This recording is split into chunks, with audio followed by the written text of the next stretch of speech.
देखिए दोस्तों, आज जो हम सीखने वाले हैं, अभी तक हमने सिर्फ दो चीजें सीखी हैं, इकाई का अंक निकालना और विभक्ति के नियम, जो हमने बिल्कुल खल्लास करके छोड़ दिए हैं। अब बात करते हैं संख्याओं को बांटना। जैसे आपने सुने होंगे even odd number, prime numbers यानी भाज्य भाज्य संख्याएं, ठीक है। और जो हम सीखते हैं परिमेय अपरिमेय, 2 और 3 के बीच की परिमेय संख्या निकालो, कितनी हो सकती है वो बताओ। तो वो सारी बातें मैं करूंगा। अपरिमेय संख्या कौन सी होती हैं, रियल नंबर्स कौन से हैं यानी वास्तविक संख्याएं, और काल्पनिक संख्याएं कौन सी हैं, तो उनको एक तरीके से हम डिवाइड करने वाले हैं और बहुत अच्छे से समझने वाले हैं, ठीक है। तो मैं बोलता हूं कि हमारी जितनी भी संख्याएं हैं मैथ में, जितनी भी संख्याएं हैं, जितने भी हम जानते हैं, या कोई भी बड़े से बड़ा गणितज्ञ जानता है, वो जानता है, उनको वो मानता है कि ये सम्मिश्र संख्याएं हैं, मतलब कॉम्प्लेक्स नंबर्स हैं। सम्मिश्र मतलब सब कुछ मिक्स है, सब तरह की, इसको बोल देंगे। तो सब तरह की संख्याओं को दो तरह से बांट सकते हैं। एक तरफ तो रियल नंबर यानी वास्तविक संख्याएं, और एक तरफ काल्पनिक संख्याएं यानी इमेजिनरी नंबर्स। अब रियल नंबर्स कौन से हैं और इमेजिनरी नंबर्स कौन से हैं? अभी तक आपने जितने भी मैथ्स में अर्थमेटिक में पढ़ते हो, रियली पढ़ते हो। इमेजिनरी तो आज तक अभी बताया ही नहीं है, शायद ही किसी ने बताया हो, पर क्लास में अगर आप 10th में अच्छे से पढ़ के आए हो तो वहां जरूर सुना होगा इमेजिनरी नंबर क्या होते हैं। चलिए मैं बता देता हूं। पहले वास्तविक की बात करूं, जो भी आप अंक जानते हैं, जो भी अंक जानते हैं वो सब वास्तविक होते हैं। मतलब -∞ से लेकर के बीच में 0 आएगी और प्लस के इन्फिनिटी तक सारे आपके वास्तविक नंबर्स होते हैं, सारे वास्तविक होते हैं, ठीक है। और इनमें बटे वाले भी आएंगे, पॉइंट वाले भी आएंगे, दशमलव नंबर, सब कुछ। यही नहीं है -∞ क्या, -2, -3, -5, 10, 12, 15, 18, 20, जो भी आप संख्या जानते हो, लाख, 2 लाख, करोड़, 2 करोड़, और भी जो ऊपर जानते हो, सब वास्तविक है, सब वास्तविक है, ठीक। वास्तविक है तो ठीक है। अब काल्पनिक क्या बच गया इनके लिए? क्या कुछ छोड़ दिया आपने? देखो क्या छोड़ा। जो भी जानते हो सब वास्तविक है। जो भी नंबर आप पढ़ो, आपके 5/6 के वास्तविक वास्तविक है, कोई दिक्कत नहीं, ठीक है। कुछ भी जो नंबर आप जानते हो सब वास्तविक है। काल्पनिक क्या? फिर काल्पनिक क्या है? काल्पनिक है आई। इसको बोलते हैं, देखिए इमेजिनरी, काल्पनिक बोलते हैं इमेजिनरी। आई इमेजिनरी से निकल के आया है, हालांकि आई का फुल फॉर्म होता है आयोटा। इसका मान क्या होता है? I² बराबर होता है रूट में -1, नहीं सॉरी, आई का मान होता है रूट में -1 और आई का मान, I² का मान -1। कि रूट में भी माइनस, एक तो √1, √2, √3 तो रियल नंबर हैं, लेकिन √-1 रूट में माइनस में हो संख्या, तो वो हो जाता है इमेजिनरी। वो हो जाता है, जो हमने सिर्फ कल्पनाएं करी हैं, ये नंबर यूज ही नहीं होते कहीं, ठीक है। तो भाई आप कहीं भी देखते हो 5i इमेजिनरी है, 6i इमेजिनरी है, ऐसा कहीं भी लिखा देखो, समझ लेना इमेजिनरी नंबर है, ठीक है। क्या है? काल्पनिक नंबर है, जो आई में लिखा हुआ हो। आई समझ गए क्या है? ठीक है। तो इमेजिनरी नंबर की कहानी पूरी खत्म, और इससे ज्यादा कहीं आगे जिक्र नहीं करूंगा इमेजिनरी क्या होता है, तो हमारा तो कोई काम है नहीं इसमें। चलिए आगे बात करता हूं अब वास्तविक नंबर्स की। इमेजिनरी तो यहीं के यहीं खत्म। अब वास्तविक नंबर्स का हम फिर से क्लासिफिकेशन करेंगे, वर्गीकरण करेंगे 2 भागों में, डेसिमल दशमलव और इंटीजर। वास्तविक नंबर 2 तरह के होते हैं, दशमलव में लिखते हैं कुछ को, और कुछ को पूर्णांक, मतलब पूरा पूरा अंक। अब दशमलव के अंक कौन से होते हैं आप जानते हो? अजी 1.3 दशमलव ही तो है, हाँ 0.2 दशमलव ही तो है, वो सारे जिनमें भी पॉइंट लगता हो वो सब दशमलव के यहां आएंगे, और फिर पूर्णांक क्या? पूर्णांक वो सारे अंक माइनस से लेकर कहीं से भी शुरू हो, ठीक है, -1 हो, -2 हो, -3 हो, या प्लस के हो 1 2 3 4, कुछ भी। क्या जीरो भी पूर्णांक है? हाँ पूर्णांक है।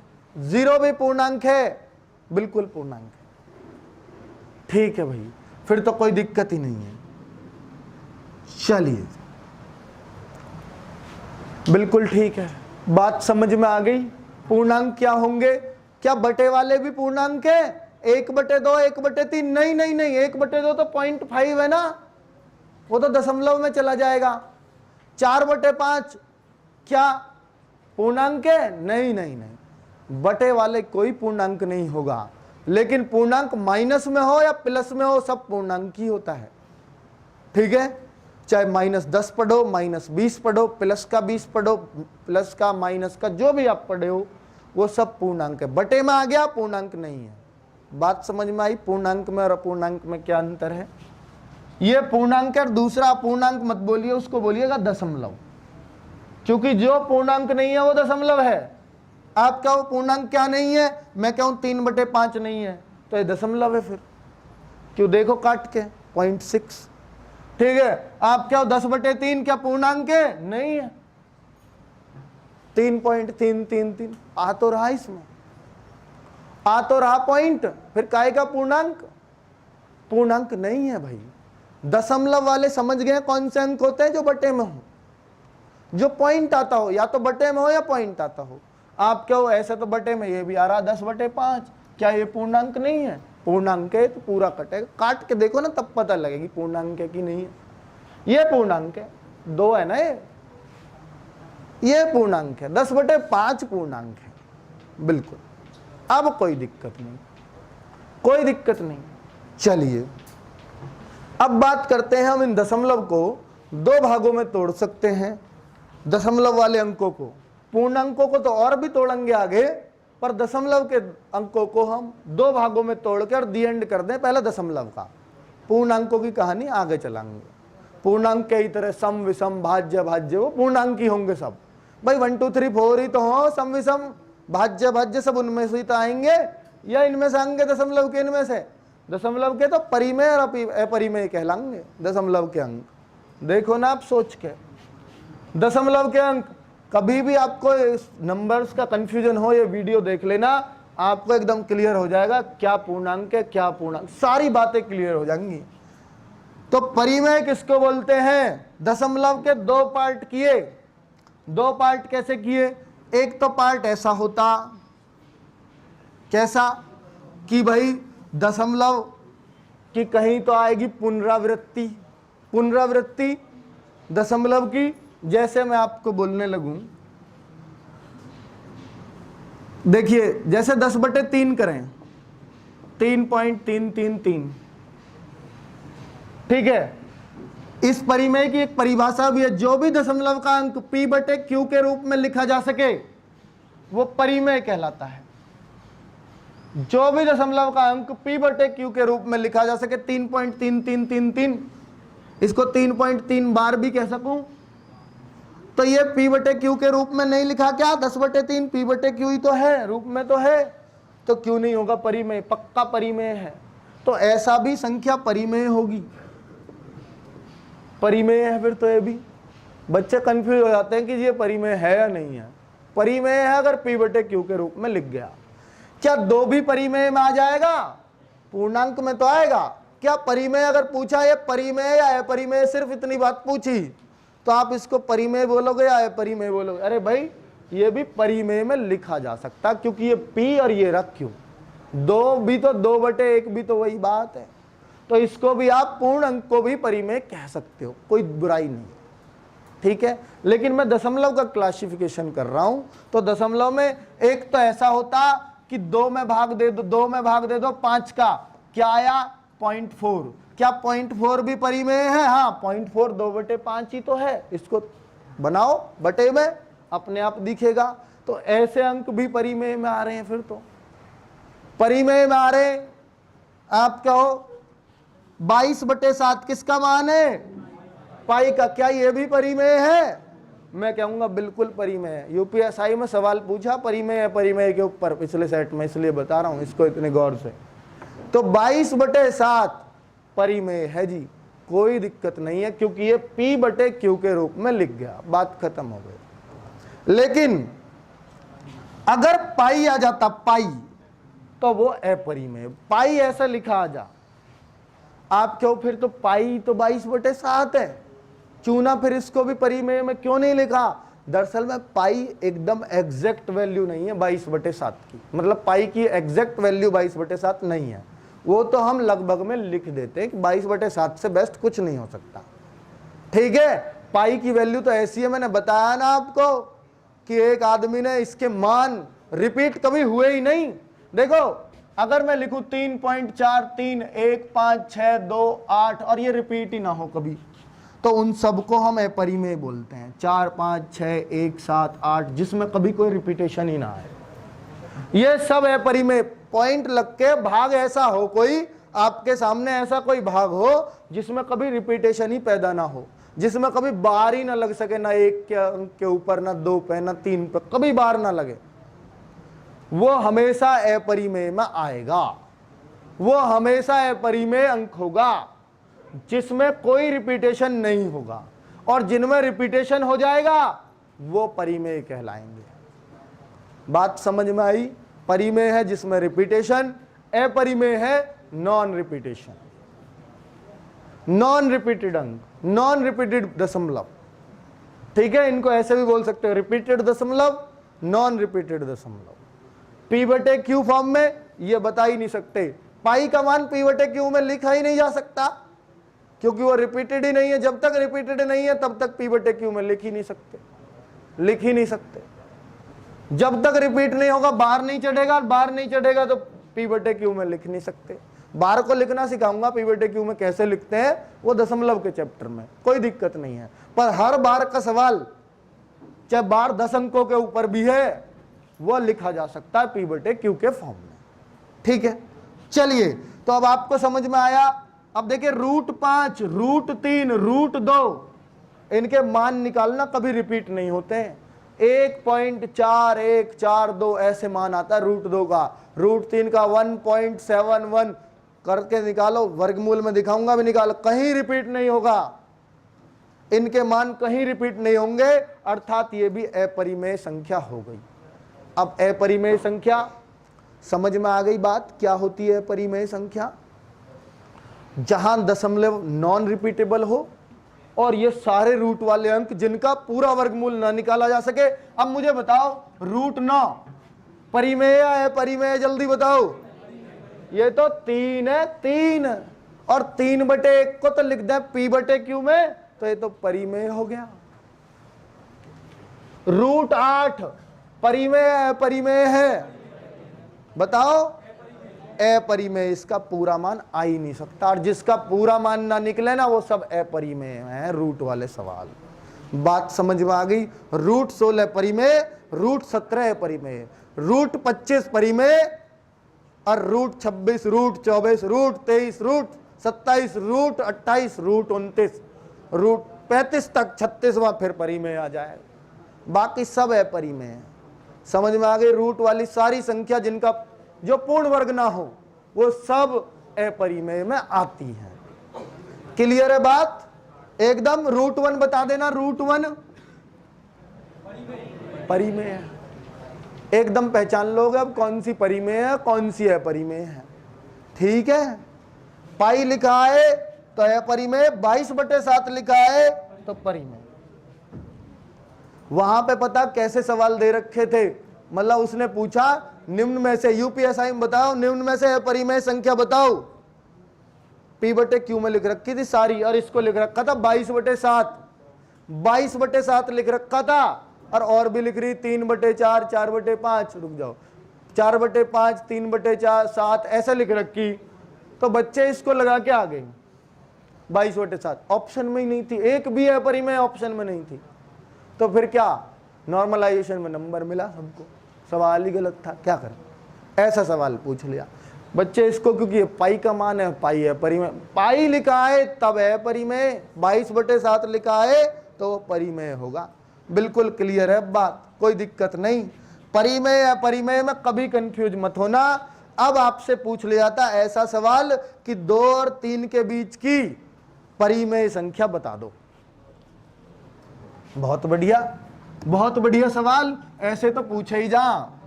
बिल्कुल, 2 और 3 के बीच की परिमेय संख्या बता दो। देखते हैं तो देखते हैं भाई, 2 व 3 के बीच की परिमेय संख्या। आज के बाद इन नंबर्स की क्लासिफिकेशन का जिक्र नहीं करूंगा, सब कुछ समझ आना चाहिए आपको। 2 व 3 के बीच की परिमेय संख्या क्या है? देखना भाई, क्लास लंबी होती जा रही है, मैथ की कोई बात नहीं, कर देना काम को। ठीक, 2 व 3 के बीच की परिमेय संख्या आपके ऑप्शन से देख लेंगे, भाग दे दे के जो 2 और 3 के बीच में आएगा वही उत्तर है। बात तो बिल्कुल सही है, ऐसे ही चेक करे अब से पहले, पर आज के बाद चेक नहीं करोगे, यूं ही बता दोगे ये है 2 और 3 के बीच की। एक तरीका बता रहा हूं, इसको ए मान के और इसको बी मान के, ए के प्लस बी बटे के प्लस 1। के का मान, के क्या है, चलो ए और बी तो ये रख देंगे, के है 1 2 3 4 डॉट डॉट, जितनी चाहो उतनी निकाल लो के मान रख के। 2 और 3 के बीच की आएंगी सारी। चलो बता दूं, जैसे ए का मान रख दिया मैंने क्या, 2, पहली निकाल रहा हूं, पहली क्या, 2 और 3 के बीच की परिमेय, 2 एकम 2 भाई, 2 एकम 2, 1 रख रहा हूं, प्लस बी का मान 3 है ही, और बटे 1 + 1, के का मान 1 रखने पर 1 + 1, के बराबर 1 रखने पर कर रहा हूं। देखना कितना आ रहा, 3 और 2 5/2, 5/2 क्या परिमेय नहीं है? बिल्कुल है। इनके बीच की नहीं है? बिल्कुल है। तो इन दोनों को जोड़ के आधा कर दो तो परिमेय आ जाती है इनके बीच की, पर वो एक ही आएगी, और ये ऑप्शन में ना हुआ। फिर आप के बराबर 2 रख के देख लो, के बराबर 2 रख के देखोगे, 2 दूनी 4 + 3 7/3, 7/3 आएगी के बराबर 2 रखोगे तो। के बराबर 3 रखोगे, 3 दूनी 6 और 3 9/4, 9/4, के बराबर 3 रखोगे। ये सारी इनके बीच की, चेक कर लेना, एक भी इनसे अलग नहीं मिलेगी, सब इनके बीच की है। जितनी चाहो उतनी निकाल लो, के मान के लिए स्वतंत्र हो आप। असंख्य निकल जाएंगे ऐसे तो, हाँ असंख्य हो, 2 और 3 के बीच में परिमेय है, गिनती नहीं है। ठीक है, चाहे 1 लाख भी रख लोगे ना के का मान, जब भी इनके बीच की आएगी, कोई दिक्कत नहीं है। तो सारी ऐसे रखते हैं हम। ठीक है, बात समझ में आ गई। 2 और 3 के बीच परिमेय कैसे निकालेंगे? परिमेय 2 3 क्या, कितने के बीच की निकलवा लो हमसे। वह पूछे 5 और 11 के बीच की परिमेय बता दो। 5 और 11 के बीच की कैसे चेक करूंगा? अरे ए का मान 5, बी का मान 11, के का मान अपने पास से रख लो 1 2 3 4 5, जितनी चाहिए तो कितनी निकाल लो परिमेय, कोई टेंशन थोड़ी है। तो परिमेय निकालना आ गया आपको? हाँ बहुत बढ़िया। पर एग्जामिनर तो और चालाक, उसने अब कैसे पूछ लिया, 2 और 3 के बीच की अपरिमेय बता दो। चलो परिमेय तो आपने इतनी ढेर निकाल ली, अपरिमेय और निकाल के बता देना।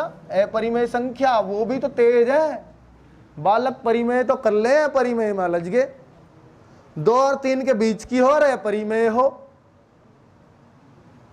तो इनको फिर ए और बी, रूट ए भी, ये आसान है, इन दोनों को गुणा कर दो रूट में, यही आ गई अपरिमेय इनके बीच की। सबसे बेस्ट अपरिमेय ये मिल गई। 3 दूनी 6 उत्तर, 3 दूनी 6, रूट 6 का मान 2 और 3 के बीच में ही आएगा, पक्की बात है। ठीक है, और वैसे बता दूं ना, 3 का कहां आवे, रूट 9 पे, ये कहां हो, रूट 4। ध्यान देना मेरी बात पर, अपरिमेय देखने का तरीका ये भूल भी जाओ तो, रूट 4 है, ये रूट 9, दोनों को रूट लिखो। बीच में कौन कौन सी आएंगी, रूट 5, रूट 6, रूट 7, रूट, ये सारी क्या है, अपरिमेय मिल गई सारी। सारी चाहिए तो सारी हैंगी, कोई सी ले लो अब कोई दिक्कत नहीं। अरे भाई ये √4 है, ये √9, ये तो हमने परिमेय ले ली, √4 √9, तो वो तो परिमेय हो। इनके बीच में जो भी बनी वो सब अपरिमेय है, कोई दिक्कत ही नहीं है। फिर तो टेंशन ही खत्म होगी सारी। तो इनके बीच की अपरिमेय भी देख ली हमने, कोई रूल भी भूल जा, ये भी भूल जा, तो इससे तो एक ही आ रही है, हमने सारी निकाल गेरी। कोई दिक्कत है क्या? नहीं है। चलो बात खत्म हुई। परिमेय अपरिमेय में, रेशनल इरेशनल में बच्चे सबसे ज्यादा कंफ्यूज होते हैं, इसलिए इतनी गहराई से बताया। टाइम लग गया बहुत ज्यादा मुझे पता, पर कोई बात नहीं, अब आगे नहीं लगेंगे। तो भाई ये बात हमने इधर की तो कर ली क्लियर। अब बात आती है पूर्णांकों में। पूर्णांकों में दशमलव की बात हमने खत्म ही कर दी। पूर्णांकों में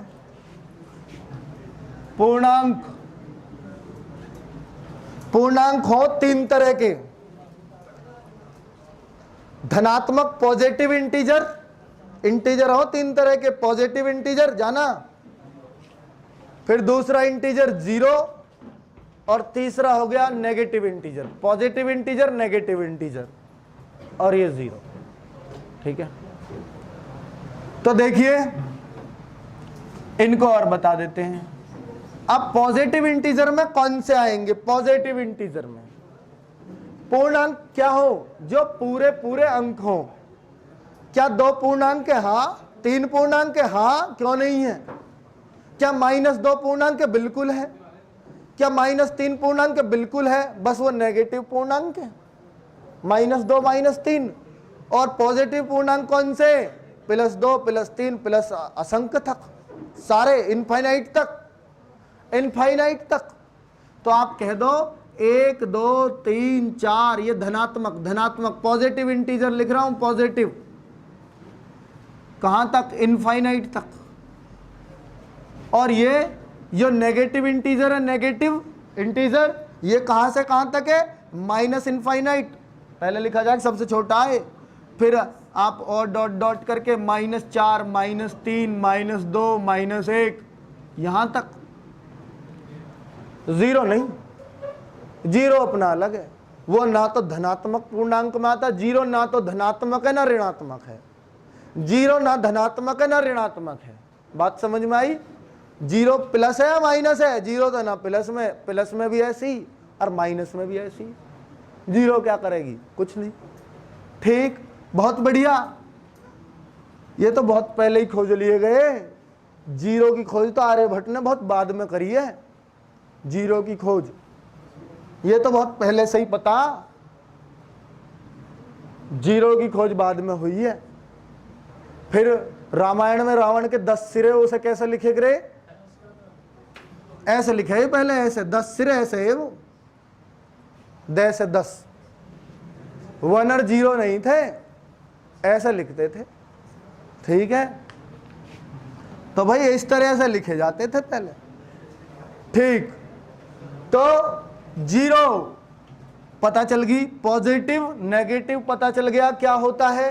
इंटीजर का बिल्कुल क्लियर है दिमाग में, धनात्मक पूर्णांक कौन से, ऋणात्मक पूर्णांक कौन से, एकदम बात समझ में आ गई होगी। बहुत ज्यादा चीजें हो गई हैं, पर कोई बात नहीं, एक बार खुद लिख के देख लेना इनको। कोई बालक हो घर में, बहन हो, भाई हो, पूछ लेना भाई इनमें से, पूछ मुझसे कोई सा भी धनात्मक पूर्णांक कौन से हो, मैं बताऊंगा धैर्य देसी। ठीक है, और आपसे वास्तविक नंबर कौन से हो, मैं बताऊंगा कौन से हो। तो ऐसे अपने पूछवाने की कोशिश करो, फिर देखो आपको ऐसे चुटकियों में याद हो जाएंगे सारे, ऐसे ही होंगे और ये याद। अब धनात्मक पूर्णांकों को बांटते, ऋणात्मक तो गया यहीं से खत्म, शून्य भी गया, शून्य सीख लिया। बस अब आ जाओ इस पर, यही रह गया लास्ट, धनात्मक पूर्णांक रह गया। इसको, इसकी जरूरत है हमें, इसकी पड़ेगी जरूरत। धनात्मक पूर्णांक, धनात्मक पूर्णांक को हम कई तरह से बांट सकते हैं, सम विषम। सम विषम, देखो अब आ रहे मजे, आगे अपनी जानी पहचानी संख्या पर पहुंचे। इवन ऑड, ये कौन से हो? धनात्मक 1 2 3 4 5 6 डॉट डॉट असंख्य तक, ये हो धनात्मक पूर्णांक। क्या इन सारों को सम विषम में बांट सकते हैं? सबको? कोई बचेगा तो नहीं? बिल्कुल, सम विषम में बांट दिया, एक भी नहीं बचेगा, एक भी नहीं बचेगा, सारे खत्म है यहीं के यहीं। सम विषम में बांट दो भाई, बांट दो, सम विषम में बांट दो, इवन ऑड में बांट दो, जो 2 से कट जाए सम, जो 2 से ना कटे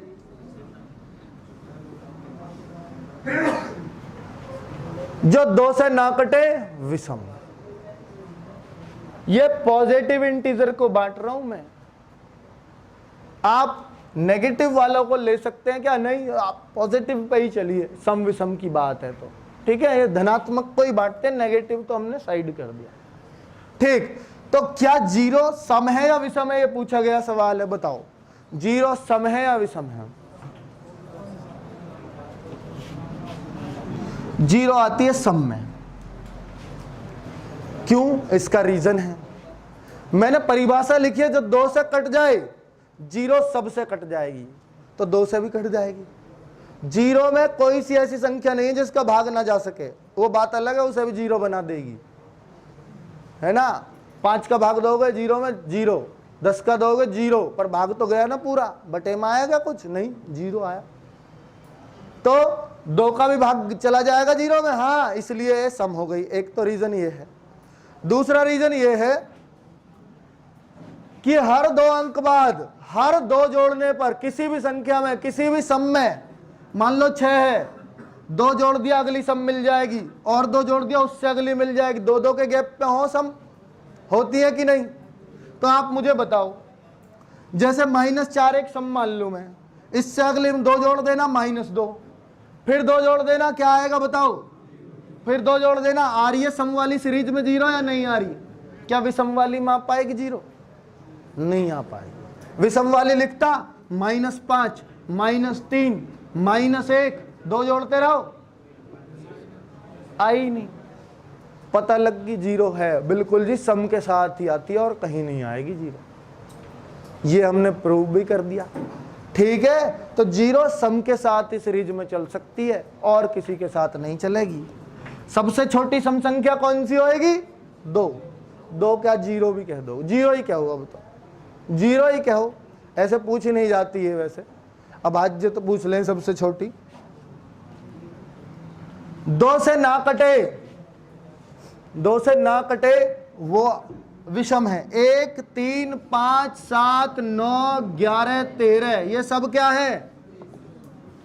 विषम संख्या है। सम क्या है? 2, 4, 6, 8। पॉजिटिव को बांट रहा हूं इसलिए माइनस वाले नहीं लिख रहा। सम विषम क्लियर हो गए क्या? कौन से सम है, कौन से विषम है? Even odd clear. अब बस 2 ही चीज बच गई, भाज्य भाज्य, भाज्य भाज्य, बात खत्म। फिर सारा क्लासिफिकेशन खत्म, इनके अलावा कोई नंबर ही नहीं सुनोगे दुनिया में आप। अब धनात्मक पूर्णांकों को फिर बांट रहा हूं। धनात्मक पूर्णांक की बटते हैं 2 बार। अब क्या बांट रहा हूं? किसमें? अभाज्य और बचे कुचे भाज्य। अभाज्य को बोलते हैं अंग्रेजी में प्राइम, और इसको बोलते हैं कंपोजिट।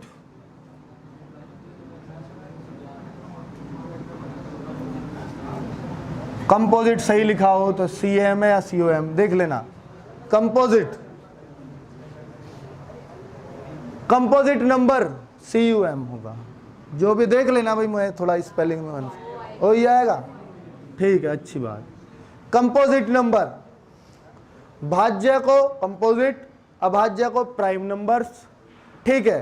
अब आप भाज्य शायद जानते होंगे, अब आपको इंटरेस्ट आ रहा है क्योंकि यहां से आप जानते थे, पहले थोड़ा कम जानते थे, पर शायद अगर आपने इंटरेस्ट लिया हो कि ये चीजें हमें सीखनी है तभी सीख पाओगे, नहीं तो नहीं सीख पाओगे।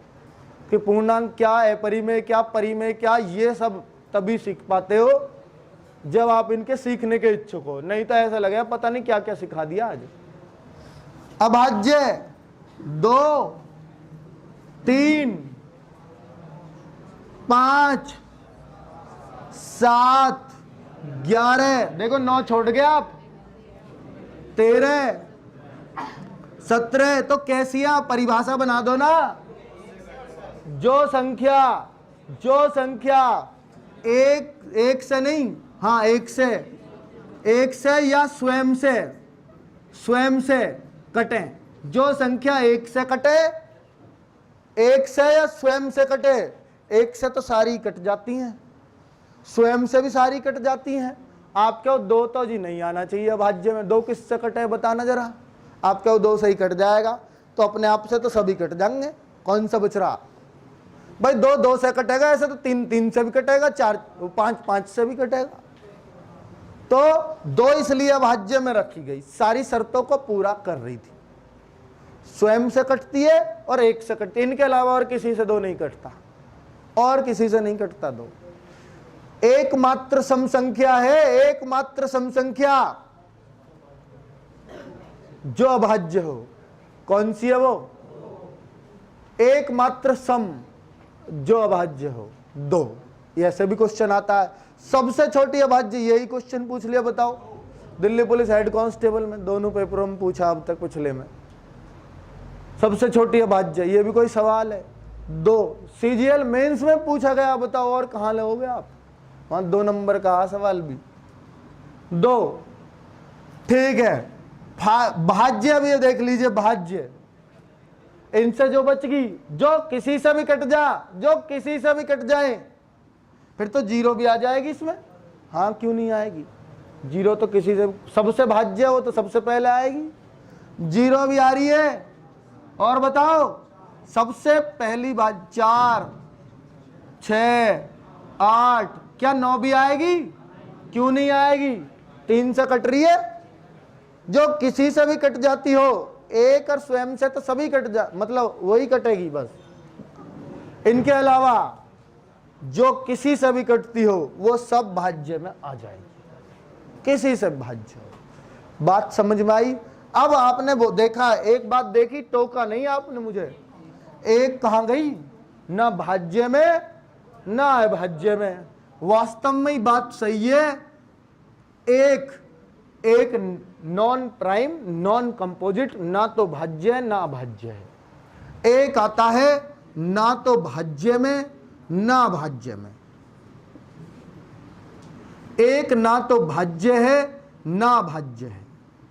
बहुत बढ़िया बात होगी ये तो, एक ना तो भाज्य है ना अभाज्य है। बात समझ में आ गई? सारे नंबर बांट डाले आज कोई छोड़ा ही नहीं, बिल्कुल। अब क्योंकि जब सारी चीज ही पढ़ा दी तो फिर डाउट बच जा, फिर भी तो फिर फायदा क्या। अब आप पढ़ते होगे सहभाज्य जी, सहभाज्य, वो जो अभी बात कर रहा है, छोटी सी बात है ये, और सीख लो। सहभाज्य जोड़ा, जोड़े आए, आपेक्षित अभाज्य या सापेक्षिक भी कह लो, सापेक्षिक या अपेक्षित बोलते हैं इसको। रिलेटिवली प्राइम अभाज्य, सहभाज्य को प्राइम, सापेक्षिक प्राइम, रिलेटिवली प्राइम। एक होता है जुड़वा अभाज्य, जुड़वा, या आप कहिए इसको ट्विन अंग्रेजी में ज्यादा सही है, ट्विन प्राइम, ट्विन अभाज्य, ट्विन जुड़वा, ट्विन्स हो वैसे जुड़वा, ठीक है कोई बात नहीं। अब देखो ये 3 तरह के अभाज्य और हों, बस ये जोड़ा ही हो, सब जोड़ा हो। ये सहभाज्य सह आ रहा तो वैसे ही साथ साथ हैं, जो सापेक्षिक मतलब 2 की तुलना है, और ट्विन तो मतलब 2 होंगे ही होंगे 2 में, ठीक है। अब देखो सहभाज्य कौन सा, हम बोलते हैं किताबों में भी गलत दिया है सहभाज्य। मैं आपको बताऊं, जो हम सहभाज्य जिसको बोल रहे हैं दरअसल में वो सापेक्षिक अभाज्य है, ठीक है। सहभाज्य वो होंगे जिनमें दोनों ही अभाज्य संख्या हो, जिस जोड़े में दोनों अभाज्य हों। तो सहभाज्य बता रहा हूं जिस जोड़े में दोनों अभाज्य हों, दोनों अभाज्य हों। इसको सही से डिफाइन नहीं किया गया है सही से किताबों में। तो जिस जोड़े में दोनों अभाज्य हो, तो आप कहिएगा दोनों अभाज्य 2 और 3, ये जोड़ा चलेगा, दौड़ेगा। 3 5, क्या ये भी चलेगा? बिल्कुल चलेगा, दोनों अभाज्य हैं। क्या 4 और 9 चलेगा? नहीं चलेगा, दोनों अभाज्य नहीं है, दोनों अभाज्य नहीं है। और बताओ कौन सा चलेगा? क्या 7 के साथ 23 चल सकता? बिल्कुल चलेगा, बिल्कुल दौड़ेगा। पूछा जा सकता है ऐसा क्वेश्चन, यूपीएसआई के लिए बहुत इंपॉर्टेंट सवाल है। सहभाज्य क्या? ये सह मतलब साथ साथ दोनों अभाज्य आई हो, वही सहभाज्य है। सापेक्षिक अभाज्य, जो एक दूसरे के साथ अभाज्य का रिलेशन रखती हो। सापेक्षिक, रिलेटिवली एक दूसरे से रिलेट करती हो अभाज्य का, मतलब दोनों किसी से ना कटती हो, दोनों एक साथ, जिनका में से एक हो, वो ये होती हैं। 4 9 अलग अलग कट जाएंगी, लेकिन दोनों कट सकती हैं किसी एक संख्या से? नहीं, इसलिए रिलेटिवली प्राइम है, इसलिए सापेक्षिक अभाज्य है। क्या इसमें 10 और 19 को भी रख सकते हैं? बिल्कुल रख सकते हैं। बताओ किससे कटेंगे? में से एक आ रहा कि नहीं आ रहा? वही होती है रिलेटिवली प्राइम। और बताओ क्या 7 को 15 के साथ भी लिख सकता हूं इसमें? क्यों ना लिख सकूं? 8 15 भी सहभाज्य, वो सापेक्षिक अभाज्य हो गई? बिल्कुल हो गई। यही हो सापेक्षिक अभाज्य। और अपने आप बना लो जोड़े, 19 30 ऐसे भी लिख सको, ठीक है। तो सापेक्षिक अभाज्य, फिर क्या ये नहीं है सापेक्षिक अभाज्य? ये भी सापेक्षिक अभाज्य में आ सकता है, बिल्कुल। वो सॉरी, सहभाज्य में ये भी आ सकता है, क्योंकि इनका में से भी क्या, इनका में से भी क्या, एक। लेकिन ये जोड़े सहभाज्य में नहीं आएंगे, ये जोड़े सहभाज्य में नहीं आएंगे, लेकिन ये सारे सहभाज्य हो सकते हैं। सहभाज्य ये सारे सॉरी सापेक्षिक अभाज्य हो सकते हैं, सारे जोड़े। जो सहभाज्य है वो सापेक्षिक अभाज्य होगा ही होगा, क्योंकि ये सापेक्ष में भी तो अभाज्य, इनका में से क्या एक नहीं है? बिल्कुल है। तो में से एक वाली बात जो होती है वो सापेक्षिक अभाज्य में होती है,